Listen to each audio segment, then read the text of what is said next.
Goeiemôre, dit is Sondag die 26ste Oktober, Hervormingsdag. Ook gaan ons vanoggend in die gemeente nagmaal vier. Jy mag saam met ons by die huis ook nagmaal gebruik. Mag jy ook vreugde vind, versterk word in jou geloof in hierdie tekens. Ons tema vanoggend is disippels is geanker. Ons gaan lees uit 1 Timoteus 1 vers 12 tot 20. Dis 'n voorreg om saam te wees as God se kinders. Ek bid dat jy regtig saam met ons vanoggend ook God se teenwoordigheid en sy nabyheid sal beleef. Ja, al is ons nie altyd fisies by mekaar nie, God is altyd daar. Maak nie saak waar ons in die wêreld bevind nie. In Romeine 8 vers 14 sê Paulus, almal wat hulle deur die Gees van God laat lei, hulle is kinders van God. Dis my voorreg om jou te groet, kind van God, en vir jou te sê, genade en vrede vir jou, van God ons Vader, van ons Here Jesus Christus, deur die krag van die Heilige Gees. Amen. Nou, ons groot tema as disippels is geanker, maar ons begin met die vraag wat kleuters die meeste vra. Hoekom? Hoekom moet ek iets leer soos wiskunde? Hoekom moet ek iets leer soos chemie of fisika? Hoekom moet ek leer van die geskiedenis? Hoekom moet ek dit doen? Hoekom moet ek dat doen? Hoekom is dit so? Hoekom is dat so? Ons almal stoei maar met daai vraag van hoekom. Ons leer op skool 'n klomp goed wat ons baie keer dink ons nooit gaan gebruik nie. En tog gebruik ons dit elke dag. Ons kan almal fisika doen. Ons kan almal bal vang, ons kan almal oor 'n straat loop, ons kan kar bestuur. Ja, ons sukkel om dit te skryf soos wat die onderwysers dit wil hê op skool. En soos wat hulle vra in 'n eksamen en 'n vraestel. Maar doen kan ons dit doen. En baie keer is dit net goed om te verstaan waar dit vandaan kom, sodat ons dit beter kan doen. Om te kan weet met chemie, watter goed moet ek nie by mekaar gooi nie, wat is eintlik maar gevaarlik as ek dit sou meng. Wat moet ek uiteindelik vermy? Baie keer in die geskiedenis moet ons leer dat ons nie dieselfde foute oormaak nie. Ons leer ook uit die Bybel. Ons leer van God en ons som dit op. En ons noem daai opsommings en daai beskrywings noem ons teologie, wat dit vir ons eenvoudig maak om te verstaan, om vir te ons herinner. En ons gaan vanoggend stilstaan by 5 goed wat die reformatie ons geleer het, waarin ons as disippels geanker moet wees. En ons gaan dit doen aan die hand van Paulus, en dit wat hy skryf oor sy eie lewe, dit wat hy skryf vir Timoteus, dat ons kan sien hoe hierdie goed prakties in ons lewens is. Daai 5 goed in die teologie en van die reformatie, die 5 solas, sola gratia, sola Christus, sola fidei, sola deo gloria, sola scriptura, is nie sommer net uit die lug uit gegryp nie, en dit maak sin as ons mooi daaroor gaan dink elke dag. Ons gaan vanoggend stilstaan by 1 Timoteus 1 vanaf vers 12, voor ons dit lees, kom ons sluit die oë. Dit is 'n voorreg, Here, om in U teenwoordigheid te wees, U wat die Almagtige is, U wat God is bo hemel en aarde. Dankie, Here, dat ons U kinders genoem kan word, dat ons vir U kan sê Vader. Ja, dat ons as 'n gemeente nou kan saam wees in 'n gebou, waar ons gemaklik sit, Here, en U woord kan lees, daarna kan luister. Maak ons ore oop dat ons U hoor, ons harte, dat dit ontvanklik is vir die woord. Here, dat hierdie nie maar net pligpleging en gewoonte is nie, maar regte ontmoeting met U. Spreek, Here, U kinders luister. Amen. 1 Timoteus 1 skryf Paulus, hy sê, ek dank hom wat my versterk het, Christus Jesus ons Here, omdat hy my betroubaar geag het, toe hy my in sy diens aangestel het, vir my wat voorheen 'n lasteraar, 'n vervolger en 'n geweldenaar was. Nogtans is ek begenadig, omdat ek uit ongeloof onkundig opgetree het. Ons Here se genade oor my was oorvloedig, en daarmee saam ook nog die geloof en die liefde wat daar in Christus Jesus is. Die uitspraak is betroubaar en werd om ten volle aanvaar te word, dat Christus Jesus na die wêreld gekom het om sondaars te verlos, van wie ek die heel grootste is. Ek is juis om hierdie rede begenadig, sodat Christus Jesus aan my, die grootste sondaar, al sy geduld kon betoon, as voorbeeld vir hulle wat in hom sou glo met die oog op die ewige lewe.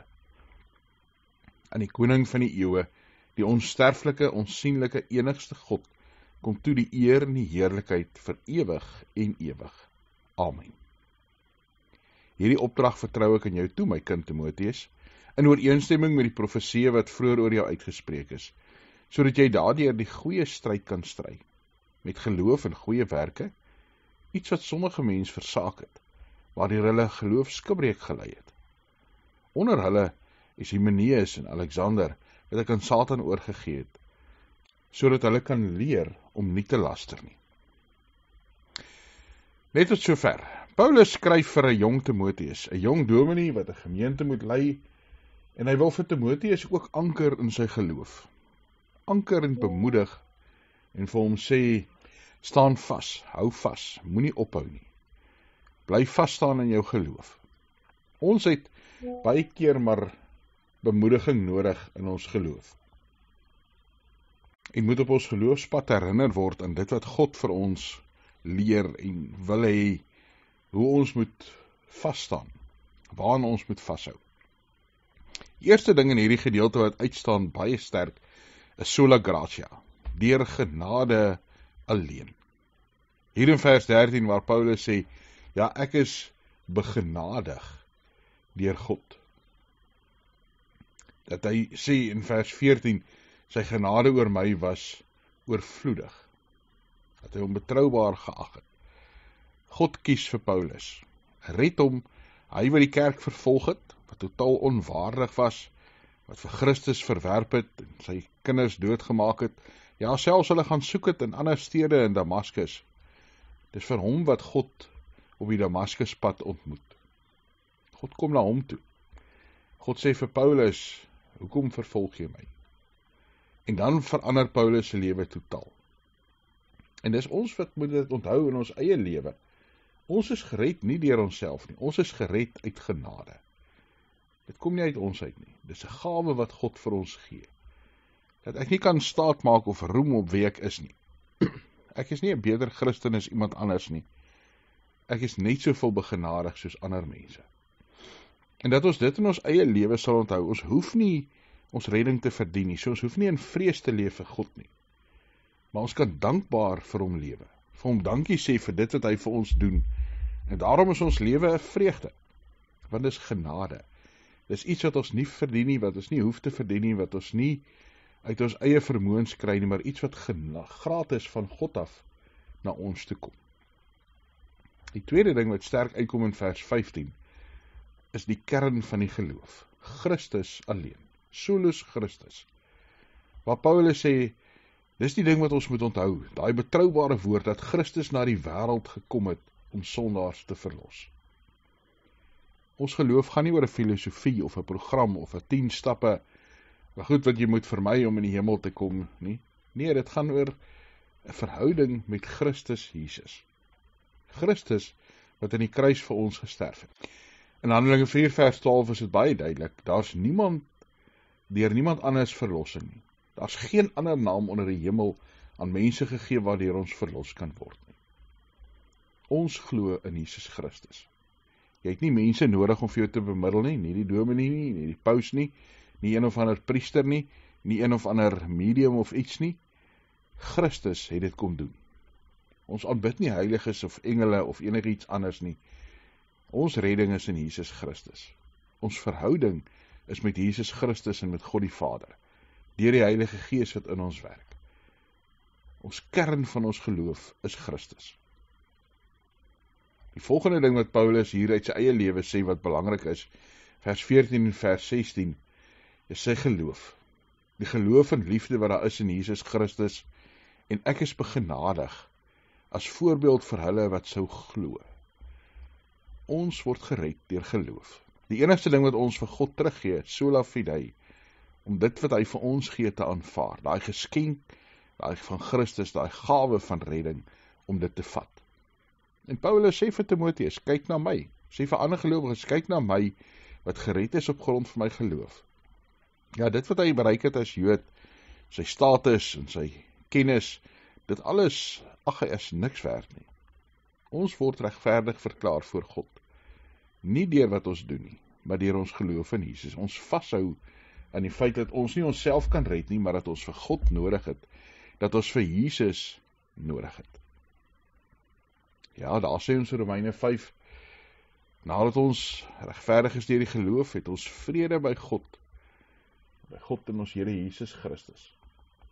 En sê hy ook in Efesiërs 2 vers 8 en 9, uit genade is julle verlos, deur geloof. Dit kom nie uit julle self nie, dis 'n gawe van God, dit kom nie uit eie werke nie. Daarom, as jy twyfel in jou geloof, gaan praat met God, want hy is die bron van jou geloof. Hy is die kern van jou geloof. Hy is die een wat vir jou geloof gee deur sy gees, nie jou dade en jou verlossing nie. Jou dade en dit wat jy self as mens kan bereik nie. Dan in vers 17, Soli Deo Gloria, Paulus wat spontaan sommer die Here loof, aan die koning van die eeue, die onsterflike, onsienlike, enigste God, kom toe die eer en die heerlikheid vir ewig en ewig. Die enigste een wat ons eer in ons lewe is God. Hy is ons koning, hy is die een aan wie alles behoort. Ja, in 1 Korintiërs 10 sê Paulus, of julle eet of drink of enigiets doen, doen alles tot verheerliking van God. My lewe is tot eer van God, tot verheerliking van die Here. Ons lewe elke dag vir die Here. Nie vir onsself nie, ons lewe nie om iets beter te word net in hierdie wêreld nie, maar ons lewe, dat God daardeur verheerlik kan word. En hy word verheerlik deur ons goeie gedade, deur die manier waarop ons leef, deur dat ander mense kan sien, maar ons is sy kinders. Maak dit jou lewensdoel, om God te verheerlik in dit wat jy doen, in dit wat jy sê, in dit wat jy is. Dan sê Paulus, die kern van alles leer ons uit God se woord. Paulus skryf as apostel met goddelike gesag. Hy gee vir Timoteus hierdie opdrag om volgens die profeseë te handel, God se woord aan vas te hou. In 2 Timoteus 3 skryf hy verder vir Timoteus. Hy sê elke skrifdeel is deur God geïnspireer, is nuttig vir onderrig en weerlegging, vir teregwysing, vir opvoeding, om God se wil te gehoorsaam. Dat die mens wat aan God behoort bekwaam kan wees, ten volle toegerus vir elke taak. Ek en jy het 'n Bybel gekry om God daarin te ken. God daarin te leer ken, God se wil te leer ken. Daar's niks wat bo die Bybel staan nie. Nie die kerk se tradisie nie, nie mense nie, nie die paus nie, nie die dominee nie. As die dominee iets preek wat nie in die Bybel staan nie, is die dominee verkeerd. Ek en jy het die woord van God om ons te leer. Ja, daar's baie boeke wat nog uit die Bybelse tyd uitkom. Daar's baie geskryf, maar hierdie 66 boeke wat ons het, is genoeg om God te ken. Genoeg om te kan weet hoe ons gered word, en dat ons gered word deur Jesus Christus. Paulus waarsku hier ook teen mense wat afvallig geword het, wat weggegaan het van Christus en van hulle geloof, wat vergeet het van God se woord en dit wat hy leer. Ons som ons geloof op in teologie, en 5 punte wat ons kan onthou, dat ons kan weet waar ons staan, dat ons kan weet wie ons is, dat ons baie keer in die wêreld ander goed kan meet. As iemand met my oor geloof praat, en hulle sê, maar ek moet my redding verdien, dan sê ek, maar nee, sola gratia, dis net deur ons genade. As iemand sê, maar jy het Christus nodig, en jy moet nog op 'n spesifieke plek, en 'n spesifieke manier gedoop word, of jy moet hierdie ding doen, dan kan ek sê, maar nee, solus Christus. As iemand sê, ja, dit help nie, jy glo nie, jy moet 'n sekere klomp goeie dade doen, en jy moet minstens 1 keer in jou lewe Jerusalem besoek, en jy moet soveel gee, dan sê ek, nee, sola fide, net geloof. As iemand sê, maar kom ons maak 'n ophef van hierdie dominee, of van daai mens, dan sê antwoord, nee, soli Deo Gloria, net deur eer aan God. As iemand kom sê, maar ek het hierdie openbaring van God ontvang, dis nou wat ons as Christene moet doen, en daai openbaring is teen die woord van God, is anders as wat die Bybel sê, dan sê jy nee, sola scriptura, alleen die woord, alleen God se eer, alleen Christus, alleen genade, alleen geloof. Mag dit ons rig en ons lei, mag dit ons leer. Mag ons geloof versterk word deur God se woord, deur die tekens, deur die nagmaal wat ons nou as gemeente saam gaan gebruik.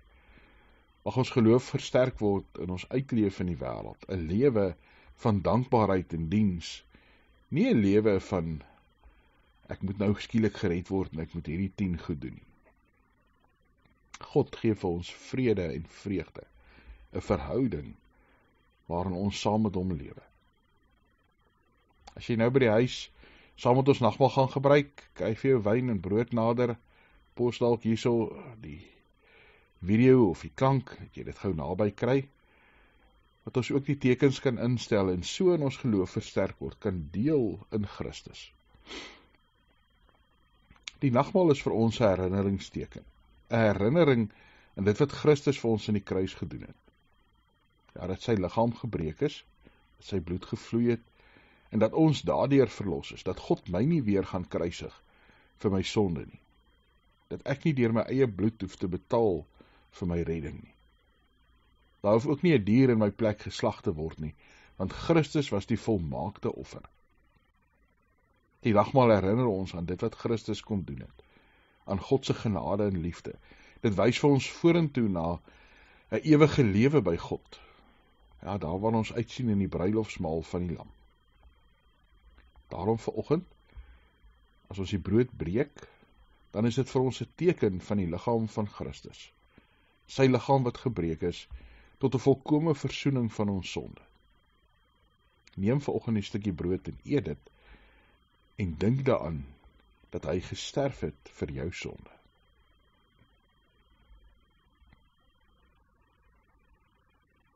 As ons vanoggend die wyn drink, dan herinner dit ons aan die bloed van Jesus Christus.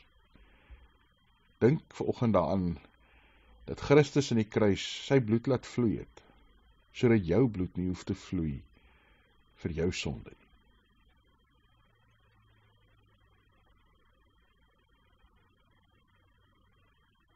Here, U is die Alfa en die Omega, die Almagtige, die Koning van hemel en aarde. Here, U is die een wat genade betoon en liefde. U is die een wat geduld betoon waar ons so baie maklik self al sou moet opgee. Here, U is die een wat ons kom leer van vergifnis, van offer, van diens. Dankie dat ons daarin kan deel, dat ons hierdie brood kan eet en die wyn kan drink en die proe en die ruik en dit ons herinner aan U liefde vir ons. Dankie dat ons opnuut verseker kan wees, dat Here ons redding nie in onsself lê nie, maar in U. Dat ons soms in onsself kan twyfel, dat ons self kan struikel en val, maar U is die ewige en daarom het ons sekerheid en het ons vrede en het ons vreugde. Mag U Gees ons daagliks daarvan oortuig. Mag U Gees ons inspireer om 'n dankbare lewe voor U te lei, Here, om U daardeur te verheerlik en U naam groot te maak. Dankie dat ons vir mekaar kan bid as gelowiges. Here, U ken elkeen, hulle wat siek is, by die huis aansterk, hulle vir wie operasies voorlê, hulle vir wie behandeling vir kanker en ander siektes voorlê. Here, hulle wat dalk alleen Kerstyd ingaan. Geef ons opnuut krag, hoop, geloof. Ons bid vir 'n wêreld wat deurmekaar is. Here, dat U deur die Gees in mense sal werk. Dat vrede, liefde, ja Here, dat mense sal leef soos wat U wil hê hulle moet lewe. Ons bid vir regerings, Here, maar nie net vir presidente en ministers nie. Ons bid vir elkeen wat verantwoordelikheid het, ja af tot by iemand wat maar net 'n huis skoon maak. Elkeen van ons, dat ons dit wat ons doen, sal doen tot eer van U, na die beste van ons vermoë. In Jesus Christus se naam. Amen. Mag die genade van God ons Vader, die liefde van ons Here Jesus Christus en die teenwoordigheid van die Heilige Gees, sy krag by julle wees. Amen.